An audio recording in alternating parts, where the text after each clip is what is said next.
Hello बच्चों, कैसे हो? सब बढ़िया, मस्त है, एकदम एकदम बिंदास है। भौकाल अकल एकदम टाइट है भैया, एकदम भौकाल टॉप पे बनाए रहो, ठीक है? और सवाल लगाते रहो, लेकिन मैथ से भैया दूरी मत बनाओ। भौकाल अवकाल अपनी जगह सही है, लेकिन सवाल भी लगाते हुए चलो, ठीक है? तो 2.1 तो यार हम लोग लगा चुके थे, उसमें आखिरी में कुछ क्वेश्चंस बचे थे। आज उन क्वेश्चन को करेंगे और 2.1 को एकदम कंप्लीट कर देंगे, समाप्त कर देंगे, ठीक है? फिर हमको 2.1 को नहीं देखना है, बस उसको प्रैक्टिस करते रहना, दिमाग में याद हो जाए, ठीक है? उसके बाद 2.2 पे आएंगे। तो चलो भाई, स्क्रीन पे देख रहे हो क्वेश्चन नंबर 11 2.1 का, क्वेश्चन नंबर 12 2.1 का और क्वेश्चन नंबर 14 2.1 का। तो आज के वीडियो में ये तीन क्वेश्चन हम लोग करने वाले हैं। चलो, पहला सवाल है भाई। अगर पहला सवाल देखा जाए तो पहला है भाई, tan inverse 1 plus cos inverse -1/2 plus sine inverse -1/2। अब भैया ऐसा है कि हम ज्यादा इसको सॉल्व चीजों का नहीं करेंगे। अब आप पहले वाले लेक्चर आप देख लिए होंगे, आपको चीज समझ में आ गई होंगी। बेटा मैं आपसे एक चीज पूछता हूं, यहां पर मैंने लिखा tan इनवर्स, क्या लिखा? tan inverse. और जहां पर 1 है बेटा, जहां पर 1 है, मैं आपसे पूछ रहा हूं, ये बताओ tan इनवर्स 1 है तो tan 1 कब होता है? तो आप बोलोगे भैया tan π/4 की वैल्यू जो है वो 1 होती है। tan π/4 की वैल्यू क्या होती है? 1 होती है। तो इस 1 की जगह पर क्या मैं tan π/4 रख सकता हूं? ठीक है, 1 की जगह पर क्या मैं tan π/4 रख सकता हूं, क्योंकि वैल्यू है इसकी। प्लस बेटा कॉस इनवर्स, माइनस को थोड़ी देर के लिए दिमाग से निकाल दो, थोड़ी देर के लिए, सिर्फ बाद में याद रखनी है, ठीक है? अभी के लिए। लेकिन ये बताओ cos 1/2 कब होता है? तो आप बोलोगे cos 60, cos 60 बोले तो cos π/3। cos π/3 की जो वैल्यू होती है वो होती है 1/2। तो क्या 1/2 की जगह पर मैं यहां पर रख सकता हूं cos π/3 प्लस भैया, अब देखो, प्लस साइन इनवर्स माइनस, ऐसे लिखे रहने दो। 1/2 साइन कब होता है? 1/2 साइन 30 पे होता है। साइन 30 को हम लिख सकते हैं साइन π/6। तो बोल सकते हैं साइन π/6 की वैल्यू क्या होती है? 1/2 होती है। साइन π/6 की वैल्यू क्या होती है? 1/2। तो क्या यहां पर 1/2 की जगह पर साइन π/6 लिख सकता हूं मैं? ठीक है, अब बड़े ध्यान से देखो, ये तो सही है। tan इनवर्स tan π/4 कोई दिक्कत नहीं है, यहां पर आंसर π/4 आ जाएगा, जो कि रेंज के बीच में होगा। इसी तरह बेटा इसको लिख सकता हूं cos इनवर्स, माइनस अंदर भेजूंगा तो क्या cos माइनस π/3 हो जाएगा। इसी तरह बेटा ये क्या, साइन इनवर्स साइन -π/6 हो जाएगा बेटा। बड़े ध्यान से देख लो, अब यहां tan इनवर्स है और tan गायब होंगे तो π/4 बचेगा, और जैसे π/4 बचेगा बेटा, π/4 tan इनवर्स की रेंज में पड़ रही होगी। क्लियर? यहां पर पहले हम लोग ये चीज कर चुके हैं बेटा, तो इसको मैं थोड़ा सा डायरेक्ट यूज में लूंगा, ठीक है? तो अगर यहाँ पर tan इनवर्स tan ये गायब होता है तो क्या बचेगा? π/4, और π/4 tan इनवर्स की रेंज में पड़ रहा होगा, ठीक है? तो बेटा इसको हम लोग सही लिखे हुए हैं, कोई दिक्कत नहीं। हम लोग इसको tan इनवर्स tan π/4 लिख सकते हैं। लेकिन बेटा जब यहां पर cos इनवर्स cos है, तो जब cos इनवर्स की वजह से cos गायब होगा तो क्या बचेगा? -π/3, और -π/3 cos इनवर्स की रेंज में नहीं पड़ेगी। तो अब यहाँ जुगाड़ करना पड़ेगा। अब जुगाड़ कैसे करेंगे बेटा, पिछले लेक्चर में हम लोगों ने किया था, कॉस माइनस पाई बाय 3 को लिख सकते हैं बेटा cos pi minus pi by 3, ठीक है।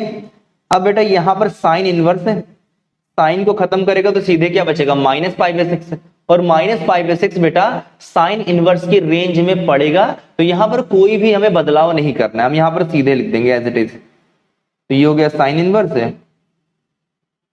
साइन माइनस पाई बाय 6 है। बेटा यहां से टेन इनवर्स से टेन गायब हुआ, क्या बचेगा पाई बाय 4, प्लस यहां पर कॉस इनवर्स से कॉस गायब हुआ, बचेगा pi minus pi by 3, sine inverse से साइन गायब हुआ, बचेगा बेटा माइनस पाई बाय 6 है। अब इसको आपको सॉल्व करना है, ढंग से सॉल्व करोगे तो आंसर आ जाएगा। ये हो गया pi by 4 plus pi minus pi by 3, plus minus minus होता है पाई बाय 6 है। बेटा यहाँ पर अब एलसीएम ले लो यार, मैं तो क्रॉस मल्टीप्लाई कर दूं डायरेक्ट। अगर इसको पूरा सॉल्व करोगे, चलो कर ही देता हूं, 4 और 3 का एलसीएम ले लें यहाँ पर, 4 3 और 6, तो भैया 3 4 1 और 2, अब 2 ये 1 फिर से 2, 3 दूनी 6 6 दूनी 12, 12 एलसीएम आ गया बेटा। अब यहां पर सॉल्व कर लो, 12 एलसीएम आ गया तो नीचे, ठीक है। तो 4 इंटू 3 बेटा 12, तो ये 3 पाई हो जाएगा, प्लस नीचे 12 तो ऊपर भी 12 आ जाएगा, माइनस 3 इंटू 4 तो ऊपर भी बेटा 4 आ जाएगा, माइनस बेटा 6 इंटू 2 तो ऊपर भी 2 आ जाएगा, ठीक है। इसको सॉल्व करोगे बेटा, ये 3 पाई हो गया, ये बेटा प्लस 12 पाई हो गया, ये बेटा माइनस 4 पाई हो गया, ये बेटा माइनस 2 पाई हो गया, अपॉन में बेटा क्या हो गया, अपॉन बेटा 12 हो गया।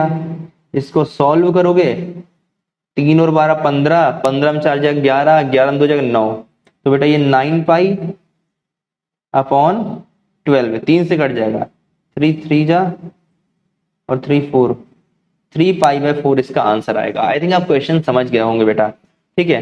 अब आते हैं सेकंड क्वेश्चन पे, क्वेश्चन नंबर 12 जो है यहाँ पर। क्वेश्चन नंबर 12 को अगर आप देखोगे तो क्वेश्चन कुछ ऐसा है, कॉस इनवर्स 1/2, क्या है बेटा, cos inverse 1/2 plus 2 sine inverse 1/2 plus 2 sine inverse 1/2। बेटा हो सकता है आपको, अगर आप ये लेक्चर डायरेक्ट देख रहे होंगे तो आपको आई थिंक ये फील हो रहा होगा बहुत जल्दी से मैं क्वेश्चन करवा रहा हूँ, बट बेटा मैंने क्योंकि ये चीज स्टार्टिंग में बता दी है तो मैं मुझे लगता है कि थोड़ा सा तेजी से मैं क्वेश्चन को करवा सकता हूँ, ठीक है।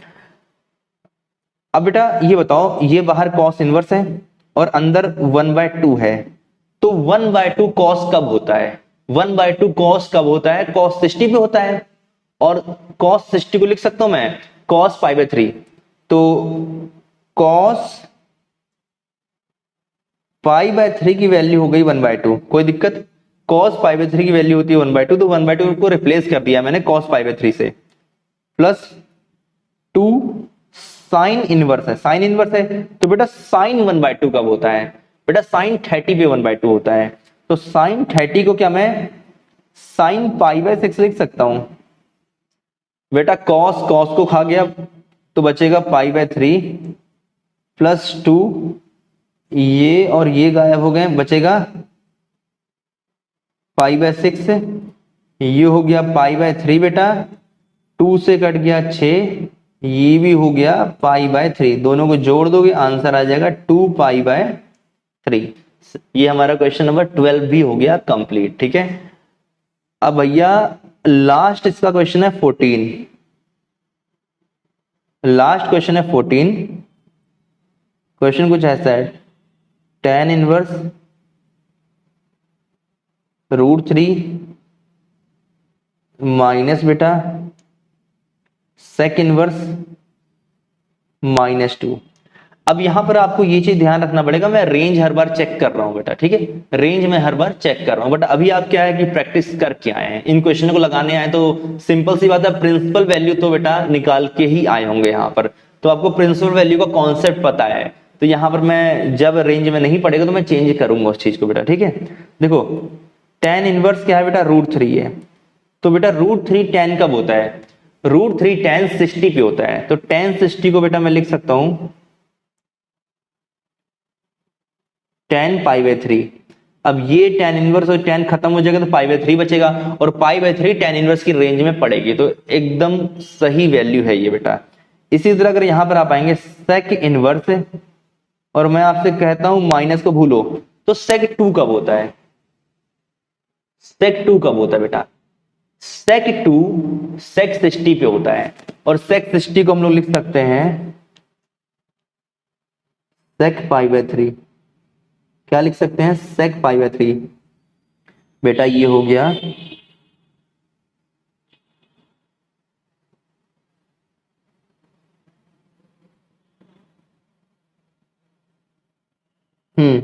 माइनस अंदर भेज दें जैसा कि पहले से करते आ रहे हैं हम लोग ना, तो माइनस अंदर भेजा मैंने यहां पर, तो ये -π/3 हो जाएगा बेटा। अब यहां से tan इनवर्स से ये tan खत्म होकर π/3 बच जाएगा, क्योंकि रेंज में पड़ेगा π/3, लेकिन जब तुम sec इनवर्स को sec से खत्म करोगे तो -π/3 बचेगा, और -π/3 भैया कान खोल के सुन लो बच्चों, रेंज में नहीं पड़ेगा तो हम इसको कैंसिल नहीं कर सकते हैं, ठीक है। अब यहां पर जुगाड़ लगेगा, सेटिंग लगेगी, अब ऐसी कोई सेटिंग करो कि रेंज में पड़ने लगे, ऐसी कोई भैया सेटिंग करो कि भैया ये रेंज में पढ़ने लगे, तो बेटा ये हो गया आपका sec इनवर्स, इसको आप लोग लिख सकते हैं sec π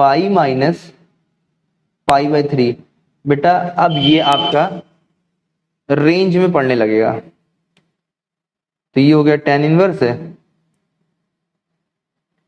tan π/3 minus sec inverse है, इसको भैया सॉल्व करोगे तो भैया ये 2π/3, एक मिनट क्या हो गया इसको, क्या हो गया, ये रुक क्यों गया, सॉरी ये रुक गया थोड़ा सा,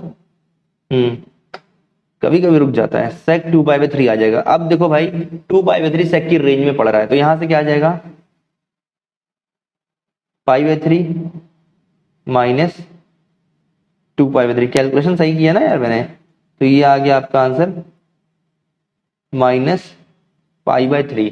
बस बेटा हमें इतना ही यहां पर करना था। आई थिंक अब इस टाइप के क्वेश्चन अब आप लगा सकते हैं, ठीक है। अगर इसके बावजूद बेटा अगर आपको कुछ चीजें समझ नहीं आती हैं तो आप डेफिनेटली मुझे मैसेज करिए कि सर मुझे ये चीजें नहीं समझ आ रही, तो मैं इस पे थोड़े से और क्वेश्चन लाऊंगा और कोशिश करूंगा कि भाई इसको अलग से फिर एक्सप्लेन करो। लेकिन मुझे लगता है कि जिनको प्रिंसिपल वैल्यू समझ में आ गई होगी उनके लिए कोई इतना बड़ा टास्क नहीं होगा, वो आसानी से इस चीज को समझ पा रहे होंगे बेटा, ठीक है।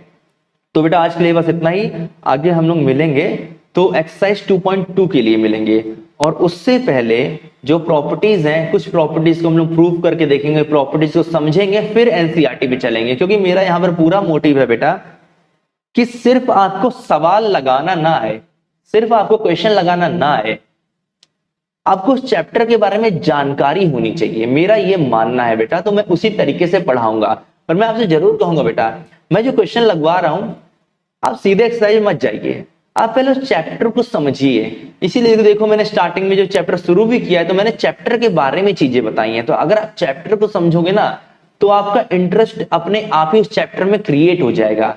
मैं करूं चाहे ना करूं आपको खुद से क्रिएट हो जाएगा, क्योंकि आप उस चैप्टर को समझने की कोशिश कर रहे हैं। और आप जब किसी को भी समझने की कोशिश करते हैं तो वो चीज आपको अच्छी लगने लगती है, ठीक है। तो दोस्तों आज के लिए बेटा बस इतना ही, फिर मिलते हैं 2.2 एक्सरसाइज में। धन्यवाद।